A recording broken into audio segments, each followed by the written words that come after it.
fights and movement attention to that end of things than there is to changing the incarceration system. And from an alliance point of view, poor whites, immigrants, building a multiracial kind of movement, I'm wondering about examples or troubles that you've seen people. It's just not an easy thing to do. So any insight you have into folks who are moving something that we can learn from, or priorities, shifts in priorities in our movement work, that would be great to hear about. So much attention has been paid to affirmative action by civil rights organizations, and there's a number of reasons for my concern. I mean, first of all, I should say, I'm an affirmative action baby. I'm very grateful for the opportunities that I've had, and in many respects, I feel like I'm a poster child for affirmative action. In the course of my work, I began, with families whose lives have been really shattered by the impact of mass incarceration, as I began to appreciate more and more the ways in which the drug war and our policies of mass incarceration have radically altered the life course of millions, millions of people. I began to kind of rethink the amount of attention and resources that have been paid to affirmative action at a time that this new caste system has emerged. And I'm worried that the affirmative action debate has distracted our attention, that we've taken our eye off the ball, so to speak, to a large degree, and that while we've been obsessed over kind of who's going to get to go to Harvard or Yale, that really this human rights nightmare has been occurring on our watch. And I'm also concerned about the way in which affirmative action masks the severity of racial inequality in the United States.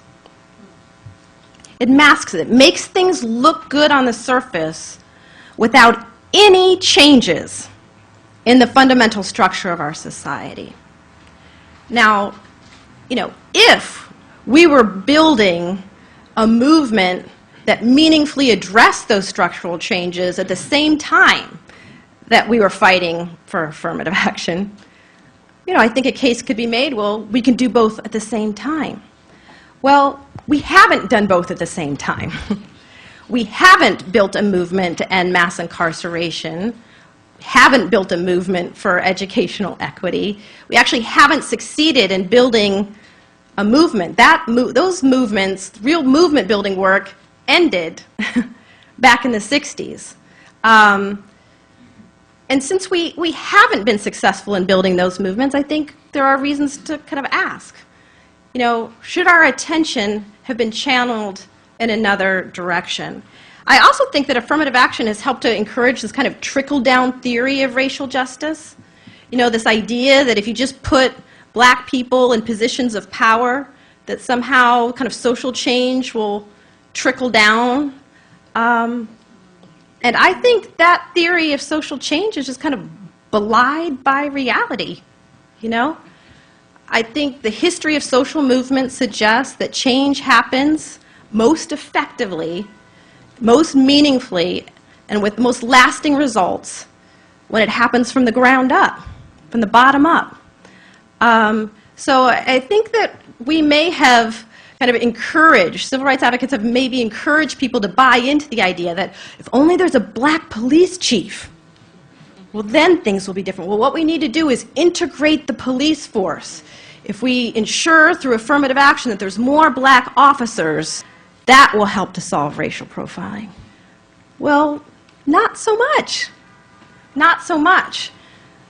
The reality is that the structures, the racial structures of our society, if they aren't changed, sprinkling people of color in those institutions isn't going to get it. So I do think that there's reason for concern about the role affirmative action has played in the public debate and the amount of attention and resources that have been devoted to it.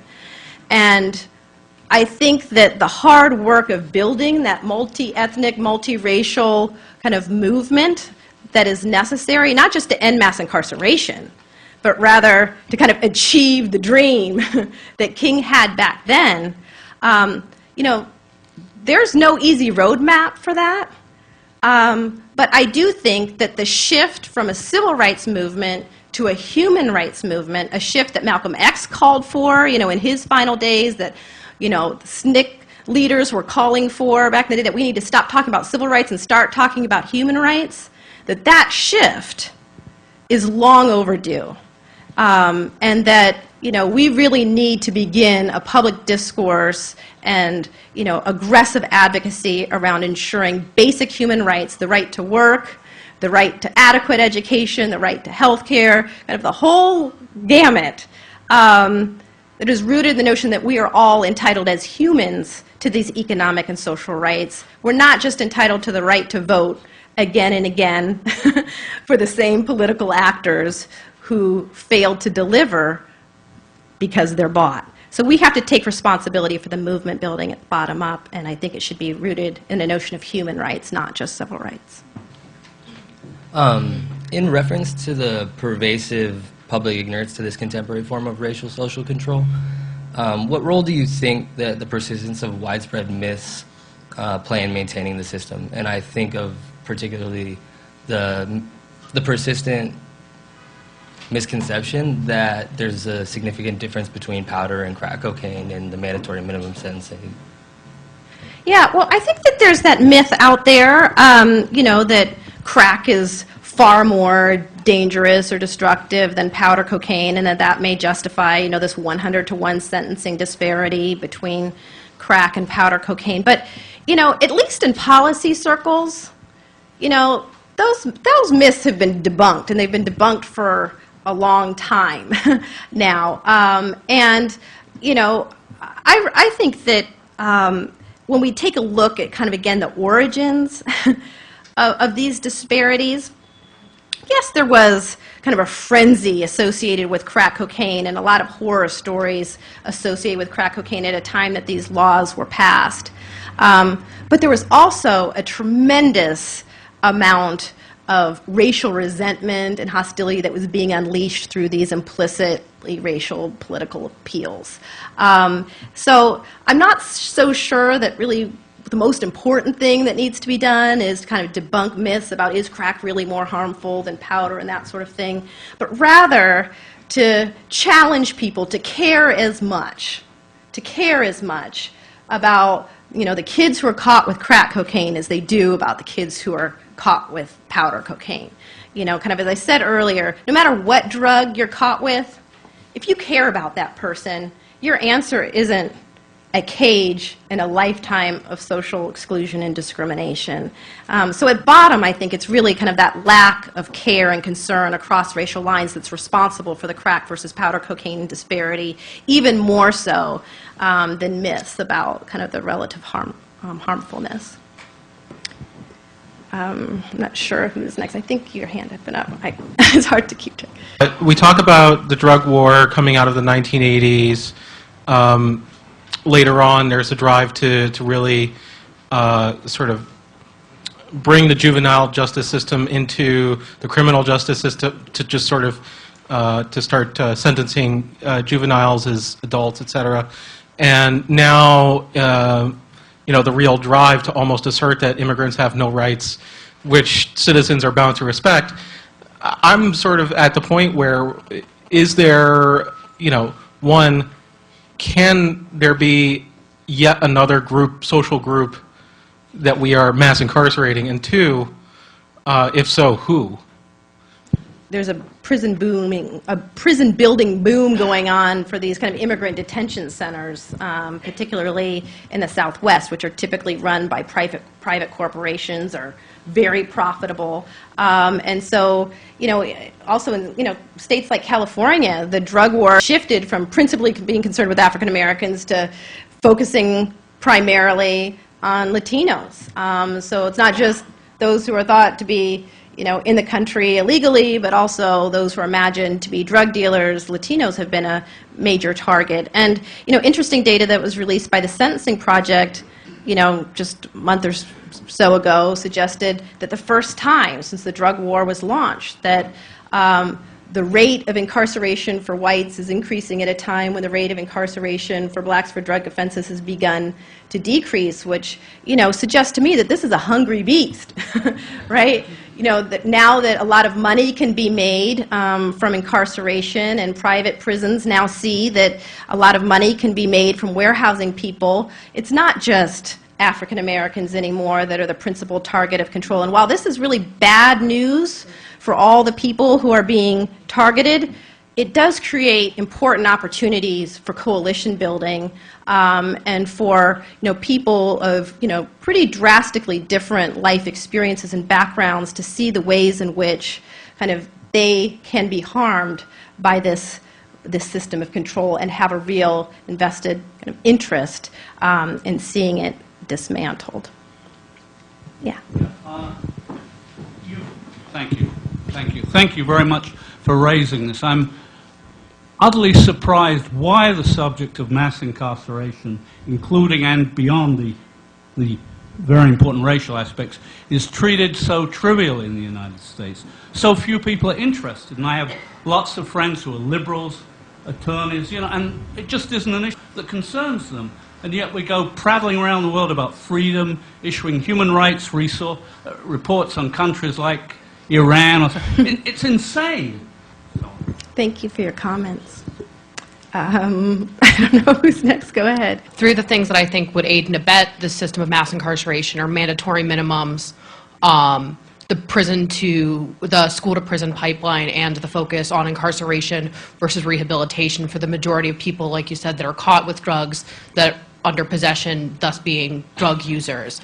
Do you think that reforming schools in especially low-income African-American communities and instead of incarceration, rehabilitation for drug users would help this at all? I recently read a report from the University of Michigan, no, the University of Minnesota, saying that schools now are more racially segregated than ever before. Do I think that kind of a part of the answer to the problem of mass incarceration is kind of reforming our school systems? Well, yes. But, I caution against kind of one line of thinking. And, I often hear that what we really need to do is fix our schools, because if we just fixed our schools, then so many kids of color wouldn't kind of find themselves marching off to into the criminal justice system. Well, we've had bad schools in the African American community for a long, long time. Like, this isn't new, poverty, bad schools, unequal education, segregation. This stuff isn't new. Mass incarceration is new. The war on drugs is new. Lack of education, bad schooling doesn't cause incarceration. Doesn't cause it. If we chose not to round up young people, by the hundreds of thousands for minor drug offenses, they wouldn't be in jail, right? They would still be in their bad schools, but they wouldn't be in jail, right? And so I think that we can do a lot to end the phenomenon of kind of mass incarceration and the branding of young people and their relegation to permanent second-class status without changing the schools. Should we change the schools? Absolutely. Should we reform them? But I kind of caution against this thinking that, well, it's because they drop out of school, or because the schools are bad, or because the schools are segregated, that's why they're in jail. No, that's not why they're in jail. They're in jail because we declared a war on them. And we went in and we rounded them up for crimes that middle-class kids, upper-middle-class kids commit all the time and don't get arrested and branded a felon for. So I'm all for school reform, but I don't think that, bad schools explain the phenomenon of mass incarceration. I'm sorry, I know we've beat this horse to the ground, but I want to just get back to the solutions portion of dealing with the Jim Crow legal system and the fact that, I guess, every day I see black and Latino men and women who get stopped and searched by NYPD without probable cause. And I guess the reality of the situation is a lot of the clients that I represent are deemed criminals. And society as a whole has kind of thrown them away. And they don't care about them because it's like, well, I don't have to worry about that because I live in Long Island, or I don't have to worry about that because I'm an educated African. And that's